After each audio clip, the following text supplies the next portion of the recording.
Hello everybody, welcome to Keystone Church again. I'm Pastor Steve Green. My wife Penny and I pastor here. This message today is for Sunday, June 2nd. We are very pleased to have you with us. Thank you for joining us. We trust that it will be a very profitable time that we have together today. We're talking about the wisdom of serving, and this subject has a huge impact on our lives. It really determines whether our life is blessed or if our life is not blessed by God. Again, the impact is hard to overstate. The title of our message today is The Hope of Righteousness by Faith. And serving is the way in which we are righteous by faith. And so this fits very much in our theme. The key scripture today is Galatians 5:5, which says, "For we through the Spirit eagerly wait for the hope of righteousness by faith." So there's a kind of righteousness. There's different types of righteousness. One kind of righteousness is the one that comes from faith. There is a righteousness, and that righteousness can be broken down into a couple of different facets. There's the identity of righteousness by faith, and then there is the function of righteousness by faith. So today we're talking about the function of righteousness, the behavior of righteousness that comes from faith as opposed to law. That would be another type of righteousness altogether, the kind that comes from law. So we're talking about righteous living that comes from faith, and the fact that there is hope associated with that. In other words, when you and I behave righteously because we have faith in God, then along with that is now going to come a hope of blessing, or an expectation of blessing, or a certainty of blessing in our life. In other words, if we live righteously today by faith, then we can know beyond a shadow of a doubt that my tomorrows will be filled with the blessings of God. Paul says, we through the Spirit, Galatians 5:5, eagerly wait for the hope of righteousness by faith. So what is this hope of righteousness? Long list, and we gather this from the book of Galatians, which is the one that we're using, but also from other places in the New Testament. We have scriptures for all of these. Today I won't take the time to make reference to these scriptures. If you're interested, I can gladly give you many different scriptures. Our hearts are being sprinkled, so every time you and I do an act of righteousness, whatever it might be, and again, righteousness is different than normal human goodness. It is righteousness according to the words of Jesus. Whenever we do an act of righteousness, this is what happens. Number one, our hearts are being sprinkled from an evil conscience by the blood of Jesus. So Jesus literally reaches into our hearts and sprinkles blood on our heart as we do something that is righteous, and it has a cleansing impact upon our heart. And by this, our hearts are made perfect. Perfection, as it's spoken of in the New Testament, is talking about a heart condition. And it's a heart condition that comes gradually, step by step. And so our hearts are being perfected through the practice of righteousness by faith. Different ways the Bible has of putting this is Christ is being formed in us. As our heart is being cleansed, we're taking on the personality of Christ. We become partakers of the divine nature, is another way the Bible puts it, or we are being made holy, or we're becoming pure in heart. We are pleasing to God. This process of purification of heart, becoming like Christ, is pleasing to God. We become a friend of God. Literally, the course of our future events is being altered every time this happens. As our hearts are being purified, the future events in our life are being altered by this intervention of Jesus, which happens by the sprinkling of his blood on his heart. As our hearts are being cleansed, we see. Our heart is our spiritual eye. We see more clearly. We make better decisions, and the course of our life is constantly being changed, or the trajectory, the spiritual trajectory of our lives is ramping up all the time, a higher and higher trajectory. We enter the land flowing with milk and honey. Ultimately, when we go to heaven, that is the land flowing with milk and honey. But there, here on earth, there is also a land flowing with milk and honey, a promised land, a land of living in the blessing of God. Now, let me mention that we mentioned this list last week, and a person might wonder, well, why are we reviewing this again this week? Well, the truth is, it would be beneficial for us to review this list every day. And it's extremely important to the message that we are preaching today. We can discern good and evil. Again, our hearts being cleansed, we can see God, we can know God, we can see what is good, we can see what is evil. And then as we continue to take these steps, and we see each time we take a step of righteousness, we see more clearly because of the cleansing. And then in the next instance, we're more likely to choose righteousness as opposed to something else. And then we again see more clearly, and it becomes a circle of rising up into the will and the plan of God. Our conscience is being cleansed from dead works to serve God, is another way the Bible puts it. This is relationship with God. We then receive answers to prayer much more effectively. It affects our mental health tremendously. This is one of the main impacts is mental health issues. There's a whole wide variety of mental health issues. The two main ones are anxiety and depression. All of these are gradually eliminated by the practice of righteousness. We have effective authority over the devil. We have strong marriage relationships. We successfully raise our younger children, our adult children. We continue to have a positive spiritual impact on their lives. We understand how to do that. We're able to do that because of the practice of righteousness. We have physical safety. We have physical health. We have financial well-being. In the end, Peter puts it like this: we love life and we see good days. Now, there's 24 different bullet points there, and no doubt with a little bit of effort we could add more to that list. But it is so critical to see that list because it becomes the contrast to the option. And it's when we see clearly the contrast that we're going to mention in just a moment, then we see why it is so important to understand the reward that comes from righteousness. That's Galatians 5 and verse 5, the hope of righteousness by faith. The next verse follows up on that, and from the NIV, verse 6 says this: the only thing that counts is faith expressing itself through love. So this is the hope of righteousness by faith, or righteousness means the same thing. The practice of righteousness is the practice of love in the New Testament. And so when we practice righteousness by faith, we are practicing loving one another by faith. And then the next verse says that this, in fact, is the only thing that counts. It's the only thing that counts as far as us receiving this long list of rewards from God.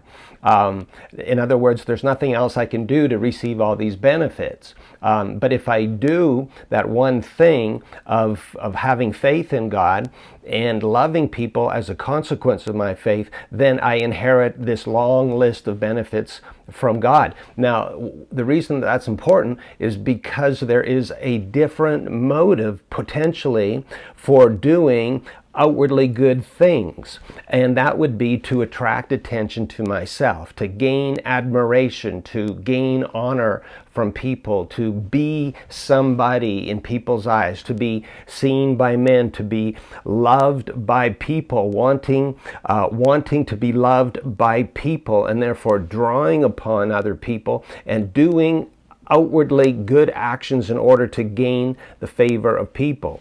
That is an entirely different motive than simply wanting to love people. Loving people is giving to them. To be seen by men is trying to draw something from them. They are polar opposites. And because there's two different motives, and the outward actions might even look the same. But because there's two different possible motives, there's two different rewards that come. And what we need to see, and here's the contrast I spoke of a moment ago, is that if we choose one, we get the reward of that one, and we do not get the reward of the other. So we can't have it both ways.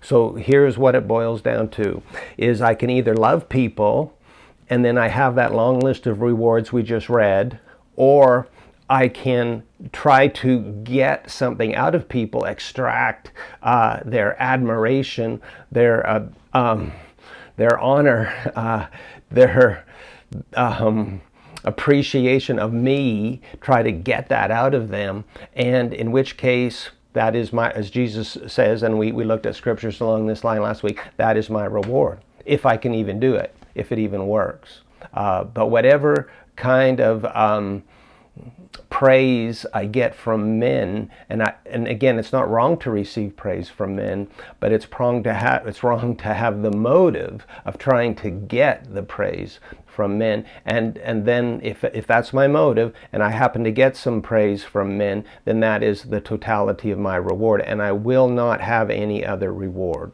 And so that makes it clear. That helps us tremendously. That helps us, I'm sure, make the right choice, because the one reward that comes from truly loving people by faith, that it's just amazing. It's extensive. It just absolutely fills our life to overflowing. And the other reward is just so pitiful. It is so meager. It is so pathetic, to get a pat on the back from somebody like, that's going to change my life now.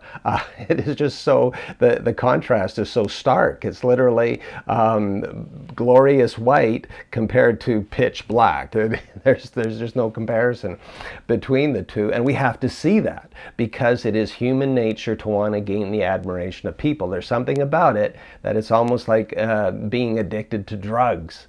It can be perceived as such a need, and it can be done just habitually, repeatedly, day by day. We read in Matthew 23 where everything the Pharisees did was to be seen by men. I'm sure they didn't have to practice that in their thinking. They didn't have to get out of bed in the morning and school themselves. Today I'm going to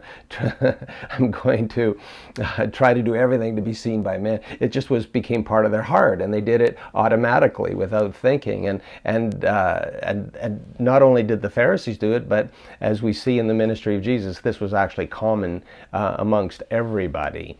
And so it's something that you and I can easily do. So it's a case of needing to purge it. Probably for most of us, we're doing it at times.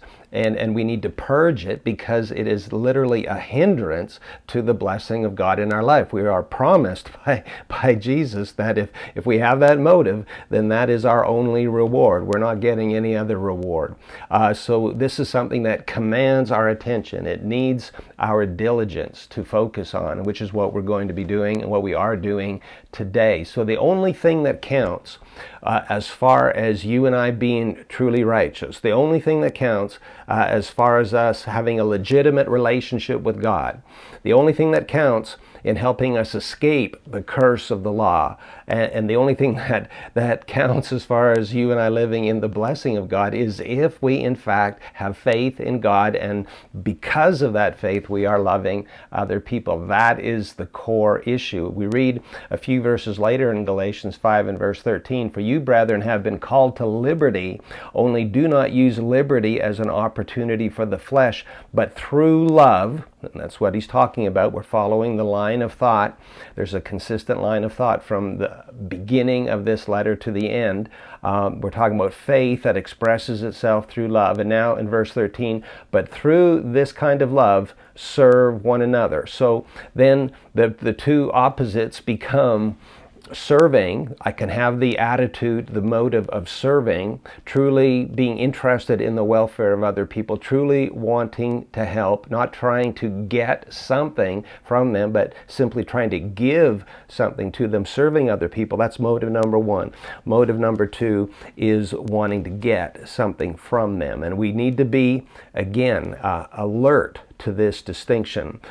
So then, if I'm If I'm serving, then that means in the community that I'm involved in, which needs to be a local church, and we have different communities we're involved in. There's a work community maybe, family community, church community.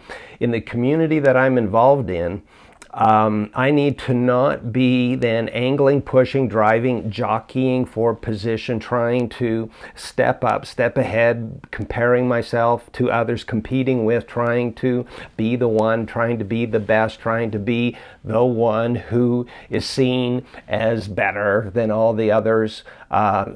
I need to, that's the issue. That's the issue I need to pinpoint and deal with. Needing to be seen, needing to be recognized, needing to be acknowledged. Serving then, being the polar opposite of that, is not going to require, not going to be looking for, not going to be trying for that pat on the back from people. So what kind of faith are we talking about? We're talking about faith that expresses itself through love.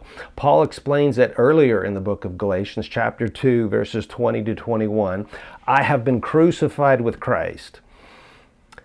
And now this for our flesh, this is not going to be our most popular subject in the Bible, but this is the core of what we're talking about. I have been crucified with Christ.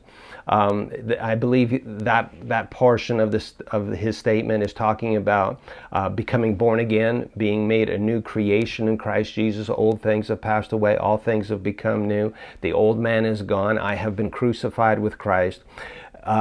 It is no longer I who live, but Christ lives in me. And here Paul is not just talking about our position in Christ, he's talking about our function, because the one naturally leads to the other.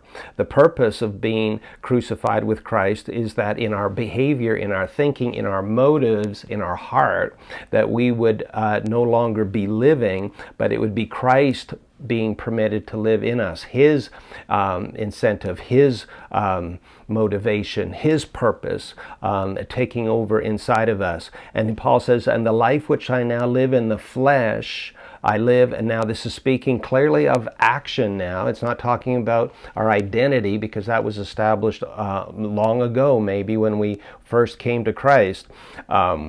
He's talking about how we live now, our behavior. The life which I now live in the flesh, I live by faith in the Son of God, which has this characteristic of no longer living, but Christ living in me, Christ being formed in me. He says, I live by faith in the Son of God who loved me and gave himself for me. And as we've looked at in previous weeks, and again, this is good to look at again. It's good to affirm again that Jesus loved us. He gave himself for us. Greek word paradidomai, meaning to yield or to surrender. He gave himself. He surrendered himself. And this is our, and as Paul goes on to describe, this becomes our necessary response. This is Jesus stepping out in relationship toward us, and we respond in relationship by believing in what he did and responding in the same way. And so, like Jesus yielded, we learn to yield. Like Jesus surrendered, we learn to surrender. And as a result, it is no longer we who are living, but it is Christ who progressively, more and more, who is living in us. And this is the kind of faith we're talking about, is surrendering, yielding faith. And the result of it is described in verse 21. He says, I do not set aside the grace of God.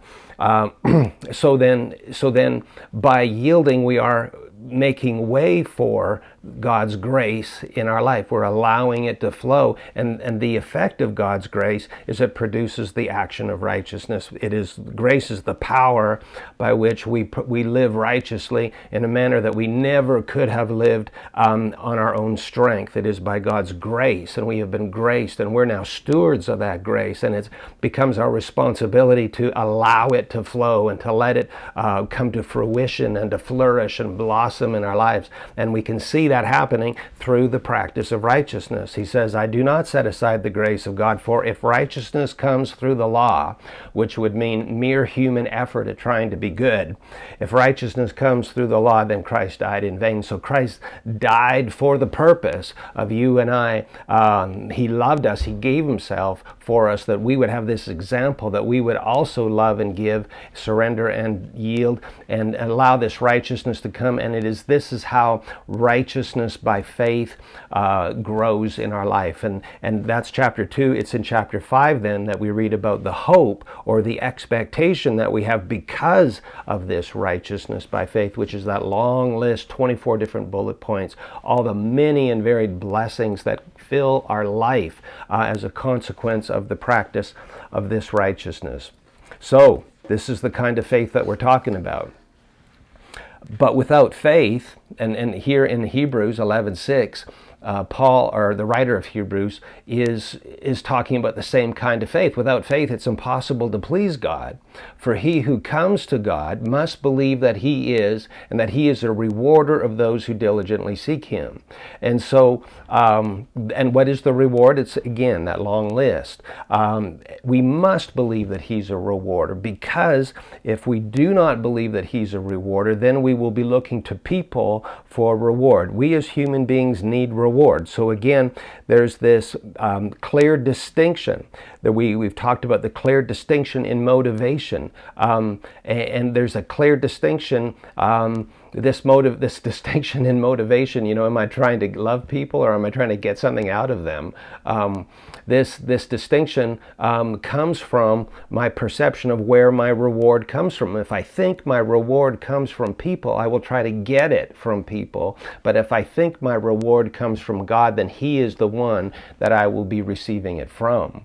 And so I need to believe, I have to believe that God is a rewarder in order that I would have the right motivation. I would be looking to him for the reward instead of people, and therefore I am free simply to love people and not try to extricate from them a reward. We'll continue. We read last week, and we won't go into the same detail as last week, but in Matthew 6:1, Jesus said, "Take heed that you do not do your charitable deeds before men to be seen by them, otherwise you have no reward from your Father in heaven." So that's pretty plain. It's a pretty stark contrast that we have. We can be trying to get from people and have no reward at all, as Jesus just said, or we can be receiving reward from heaven, and in that case we are filled to overflowing with reward from God. So examples, let's look at different examples along this line of motivation. The devil. Let's read two passages from the Old Testament that are specifically speaking of the devil and how he fell, what was going on in his mind, what was trying to, because the devil did not begin as the devil that we know today. He was one of the chief angels in heaven. And so let's read about him. In Isaiah 14, verses 12 to 15, "How you are fallen from heaven, O Lucifer," clearly speaking of the devil, "son of the morning, how you are cut down to the ground, you who weakened the nations. You have said in your heart, I will ascend into heaven." So this was the motivation of Lucifer's heart. This is what caused him to fall. He was concerned about where he was in the pecking order. He was concerned about his ranking. He was concerned about where he stood relative to other angelic beings, and not only that, but to God himself. "You have said in your heart, I will ascend into heaven. I will exalt my throne above the stars of God. I will also sit on the mount of the congregation on the farthest sides of the north. I will ascend above the heights of the clouds. I will be like the Most High." In other words, this is what Lucifer was aiming for, to elevate his ranking to where he would be like the Most High. And then in verse 15, "Yet you shall be brought down to Sheol, to the lowest depths of the pit." And so from Isaiah, we get a picture of what happened to Lucifer, how he fell. In Ezekiel 28, similarly, starting in verse 11, "Moreover, the word of the Lord came to me, saying, Son of man, take up a lamentation for the king of Tyre." And the king of Tyre, we might think that's a human person, but as we read here, we find out that in fact it's a spiritual being that he's referring to, the king of Tyre, "and say to him, Thus says the Lord God, you were the seal of perfection, full of wisdom and perfect in beauty." This is talking about Satan in his previous condition. You were in Eden, the garden of God. So clearly this is speaking, this is centuries later, and so he's speaking of a spiritual being. Every precious stone was your covering, the sardius, topaz, and diamond, beryl, onyx, and jasper, sapphire, turquoise, and emerald with gold. The workmanship of your timbrels and pipes was prepared for you on the day you were created. You were the anointed cherub who covers. I established you. This is God talking to the devil. You were on the holy mountain of God. You walked back and forth in the midst of fiery stones. You were perfect in your ways from the day you were created till iniquity was found in you. By the abundance of your trading, you became filled with violence within, and you sinned. Therefore I cast you as a profane thing out of the mountain of God, and I destroyed you, O covering cherub, from the midst of the fiery stones. Your heart was lifted up because of your beauty. You corrupted your wisdom for the sake of your splendor. I cast you to the ground. I laid you before kings that they might gaze at you. And so we see that the critical issue, the core issue for the devil was that he was lifted up because of his beauty. He wanted to be seen. He wanted to be admired. He wanted to be adored. And so this became his motivation. And as soon as it became his motivation, it became his downfall. Wow. That was the devil's mistake. And it's a mistake that he now, for thousands of years, has tried to duplicate in human beings. We see it right from the beginning, Adam and Eve, Genesis chapter 3, starting in verse 2. And the woman said to the serpent, we may eat the fruit of the trees of the garden, but of the fruit of the tree which is in the midst of the garden, God has said, you shall not eat it, nor shall you touch it, lest you die. Then the serpent said to the woman, you will not surely die, for God knows that in the day that you eat of it, your eyes will be opened, and you will be like God, knowing good and evil. So the temptation that the devil used with Eve was exactly the same temptation that he fell prey to, and the results are the same. The devil fell because he tried to exalt himself. Eve fell, and Adam with her, and Adam was the one that had been given responsibility for guarding the garden in the first place against the devil. Adam and Eve fell because of the same reason that the devil fell, because they were seeking glory. Now we come to the 12 disciples. So these were the ones who were with Jesus, who were taught by him, who were helping him. They were together each day, day by day, hour by hour. They lived together. These were the ones that were called alongside Jesus. And so we read about them in Mark 9, verses 33 to 35. And there are different passages you'll find that are very similar. And they're not talking, not all of them are talking about the same point in time. So there were several times that this happened in the life of Jesus with his disciples. The first time is in Mark 9. Then he came to Capernaum, Jesus did, and when he was in the house, he asked them, his disciples, what was it that you disputed among yourselves on the road? And they kept silent, for on the road they had disputed amongst themselves who would be the greatest. So this is the same temptation that the devil fell prey to. It was the same temptation that Adam and Eve fell prey to. And now it's his disciples, those that are closest to him, those that are with him every day. They're doing it. And they know it's wrong because they were afraid to tell him what they were disputing about. They know it's wrong, but they did it anyway. The temptation was just too strong. They had to maybe drop back, enough steps in order that Jesus couldn't hear him, but he knew anyway. This is just so human. It is so pathetic.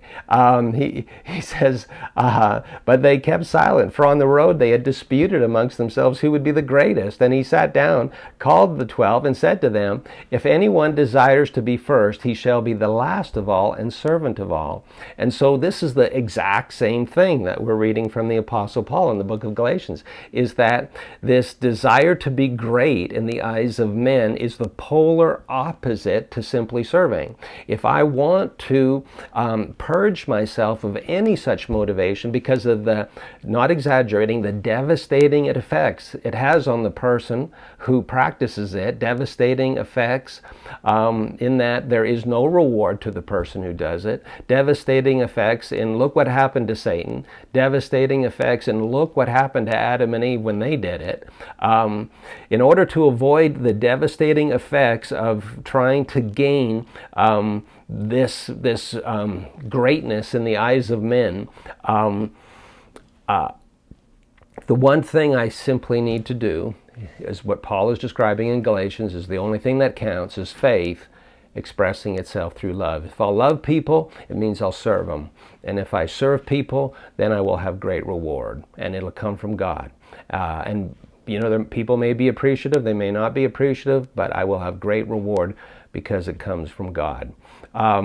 So, just we'll give a couple more examples, and unfortunately, just as we've seen these different examples from history, it still happens today. It's common, in fact. It's because it's human. It's a human weakness, and so because it's a human weakness, I've been pastoring for 35 years. I could literally give example after example after example, and the purpose of these examples is not to be critical of the people. Jesus died for all of us. He loves all of us, and He wants all of us to gain the benefits that He died for. And so He needs us to deal with this issue, to examine ourselves, to purge our heart, to love people, to choose faith, to serve people. He needs us to do this, otherwise it hinders Him from giving us the reward that He wants us to have. He is a rewarder. That is what the writer of Hebrews said, might have been Paul, said in chapter 11 and verse 6 of Hebrews. So I'll give a couple of examples. We had a couple that, years ago that began coming to our church, and she would, after each message, they were with us for a few months. After each message, she would come to the front and talk to me, about spiritual things.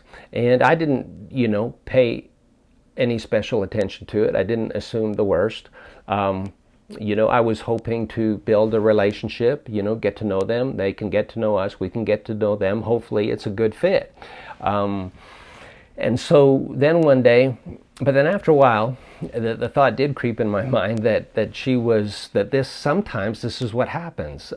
It's a bid by a person to be understood as spiritual, seen as spiritual, recognized, appreciated, because they can come up and, for example, talk with me and share their spirituality and their impressions of the message, and it's, again, I think it would be wrong to leap to that conclusion, but it's a possibility.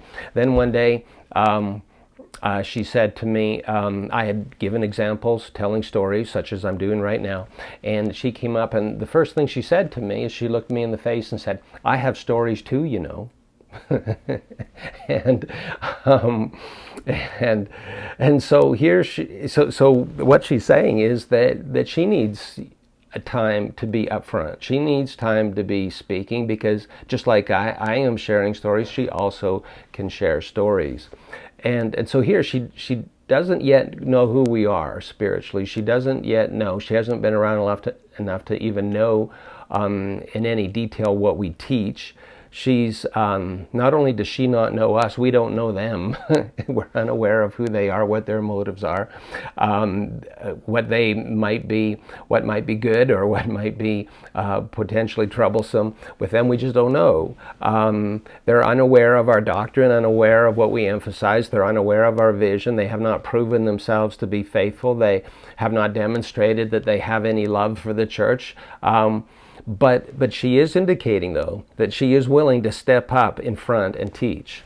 That's just not the right motivation. And then after a short while, they decided to no longer come, which is, of course, is everybody's choice. But if the motivation was not getting what they wanted, that is a bad motivation. Another example. Again, a couple coming to our church, very similar in a number of ways, not coming up to speak with me immediately following every message, but sitting down. We sat down. He was not so interested in this, but she was. She made an appointment with Penny and I, and we sat down together, and she described that some of her past. She described that she had attended Bible college. She had gained a degree, and she just wanted me to know that if ever, perhaps I would be away for a Sunday or something, if ever I needed somebody to fill the pulpit, she would be willing to do it. And again, all the same issues. I didn't say them out loud, but all the same issues as with the previous story. They're just new to the church, and this is not something we're going to do. And it's not a good motive. It doesn't benefit her. I'm not personally offended by it, but it's for her.